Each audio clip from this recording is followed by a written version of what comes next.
ఎన్టీఆర్ ఘాట్లో లక్ష్మీ పార్వతి చేసిన వ్యాఖ్యలు ప్రస్తుతం సోషల్ మీడియాలో చాలా ఫాస్ట్ గా అయితే చక్కర్లు కొడుతున్నాయి. రాక్షస పాలనకు త్వరలోనే నిష్కృతి లభిస్తుంది అంటూ లక్ష్మీ పార్వతి ఆశాభావం వ్యక్తం చేశారు.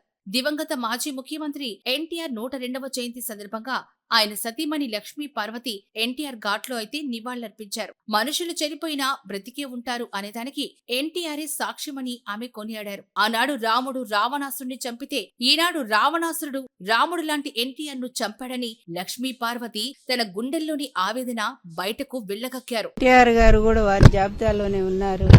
అందువల్ల వారికి మరణం అనేది లేదు.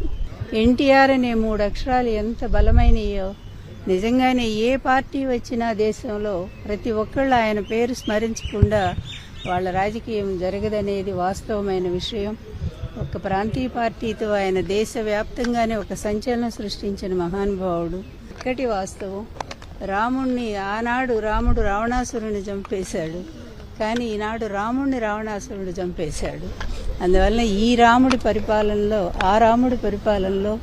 ఆ రాముడి ఇంట్లోనే రాక్షసాంశతో జన్మించిన వాళ్ళు, రాక్షసాంశతో ప్రవేశం కలిగించుకున్నటువంటి వాళ్ళు, అడుగుపెట్టినటువంటి వాళ్ళు ఈరోజు ప్రజలను కూడా చాలా రకాల ఇబ్బంది పెడతా ఉన్నారు.